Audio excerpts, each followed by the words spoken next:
Schefter, I start with you.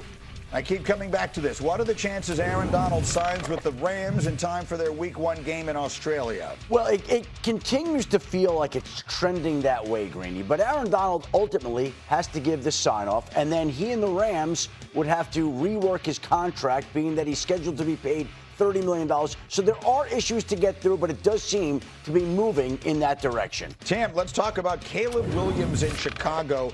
Their defensive injuries are a concern. How far can he carry this team if the defense doesn't get better? I mean, I think he can carry them far because I think he's going to be, one of the best quarterbacks in the game, especially playing for Ben Johnson. Now, the caveat to that is it's a hard division. So as good as you can be on offense, that's great. If you can't stop people, there'll be a limit to your run. Yeah, whatever their game is, take the over.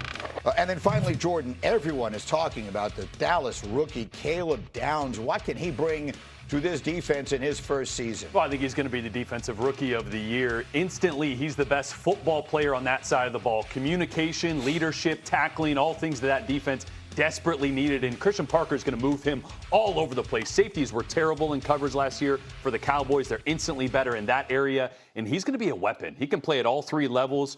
He's going to be dynamic, man. So, Schefty, I was listening, as I always do, to the Adam Schefter podcast. Thank you. And you just got to thinking about Caleb Downs, and it took you back a little bit to some names I remember vividly. Nobody mentioned it. Nobody said anything. But as I was talking about Caleb Downs, and as I was thinking about all the things I've heard about him this summer, it came to me that back in 1981, way long time ago, 45 years ago, the San Francisco 49ers were putrid. They were ranked 26th in the league in defense. They drafted Ronnie Lott, 8th overall. They drafted two more rookie defensive backs, Carlton Williamson and Eric Wright, that they matched with Dwight Hicks. They had three rookie starters in the secondary, and Ronnie Lott that year became All-Pro. There has not been another All-Pro defensive back as a rookie in the last 30 years. The first one to do it was Patrick Peterson. The Cowboys feel like they got a steal with the 11th overall pick. Caleb Downs was rumored to be going higher. When you speak to the people in and around Columbus, they say none of this is a surprise to us. He's one of Nick Saban's favorites. And it sounds to me, I'm just connecting dots based on everything I've heard, he has the chance to have the type of impact on the Dallas defense that Ronnie Lott did on the 49ers defense back in 1981. A year after the 49ers drafted him, Ronnie Lott helped lead them to a Super Bowl title. Now, this is very early, and there's a lot that has to get done for what was the worst defense in the league last year. All I'm telling you is this guy feels like he's going to have a dramatic impact on the Dallas defense this season. I love it. And in case you're at home and you don't know the history, you're saying, what does Nick Saban have to do with it? He started at Alabama, played there. Saban loved him. When Saban retired, he transferred to Ohio State. He became, in Mel's opinion, the second best player in this draft behind Fernando Mendoza. He just fell because he's a safety, and teams have this ridiculous idea that they need to draft based on position.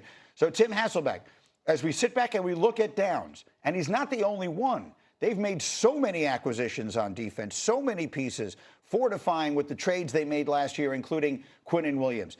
What kind of a jump do you think is a realistic expectation for this Dallas D going into the year?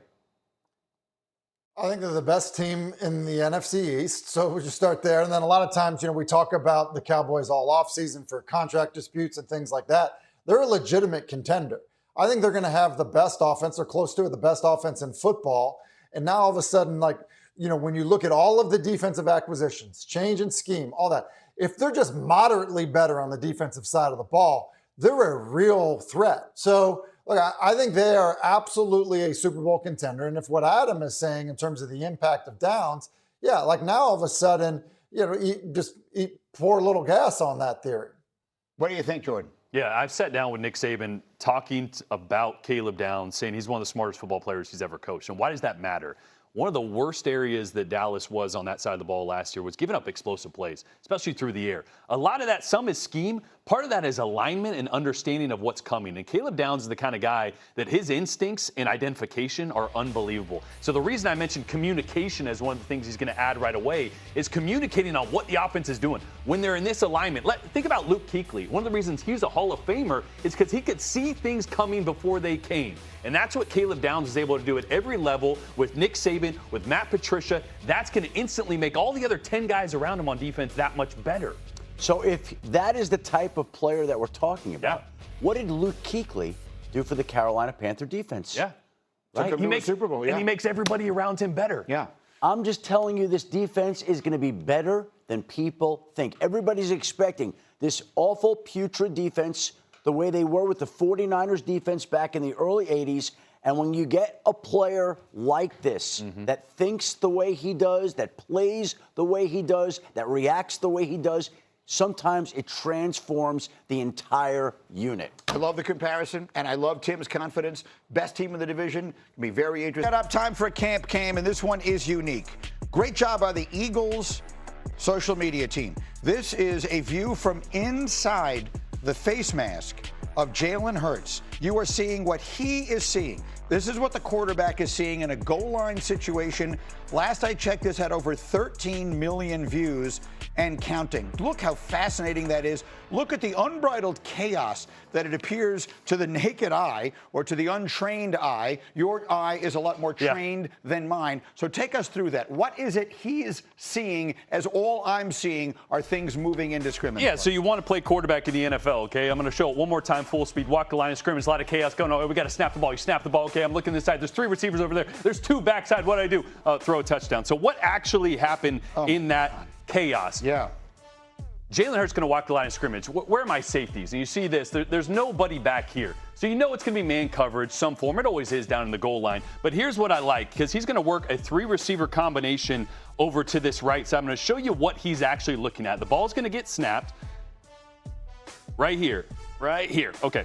Watch this combination. He's going to have a flat route by Saquon Barkley. He's going to have a snag route and a corner route. So there's 3 options over here. He's got to look at one guy, and that one guy is this guy, this linebacker right here. Is this linebacker getting underneath this little traffic right here? Because they're trying to set a little pick right here for this linebacker. Is he going over the top or is he going underneath? Because that's going to tell me, do I throw to Saquon Barkley or not? Looks like he's going underneath. Looks like he's got a beat on it. So Jalen's going to go, I don't like this side. I'm going to move on. Work through 3 reads really quickly. Let's get backside. What do I see backside? Because here's the combination backside. Again, watch what he's looking at, because this is wild. You're going to have a little sit route and a hammer or a backline dig route behind it. It's a high-low concept really on this middle defender. But do you see my sit route, Greeny? I don't even see I'm going to show you where he is, because he's right here. What do you mean? You didn't see him? You didn't see him in the middle of this big 300-pounder, 300-pounder, 300-pounder. This is what you have to see as a quarterback. Oh, is he open or not? You tell me. Is he? I don't know. But here's what Jalen's seeing. He's seeing this middle defender that he had to get his eyes on is sitting heavy. He's actually driving a little bit towards that sit route. What does that mean? That backline route is going to be open. And this backline route has to be thrown, we call this crossbar, has to be thrown at this crossbar, and I'm going to show you why. As he throws this, see that guy jumps up? Yep, he's jumping. Look at this ball. That's why the ball has to be thrown at the goalpost. Yeah. That guy's full extension. That ball's getting there. I mean, it is unbelievable job. So really what happened in this chaos is Jalen Hurts worked through 3 receivers on one side, 2 receivers on the backside in a matter of what? 2.3 seconds. Like in the chaos, it is, you want to play quarterback? You forget that there's 300-pounders sitting in front of you, probably 8 or 9 of them that are blocking your view. It's unbelievable to see it from that angle. I love it. That's one of my favorite tapes that we've ever done, and you did a great job of showing it. And I think everyone watching at home who has never played football at a very high level, myself very much included, just seeing that, you hear about what they have to process so quickly. You have 2 seconds to make all those decisions. He looked right, he looked left, he can't even see the guy. He went through 5 different options in his head, 5 different options, 3 to one side, 2 backside, all the while with only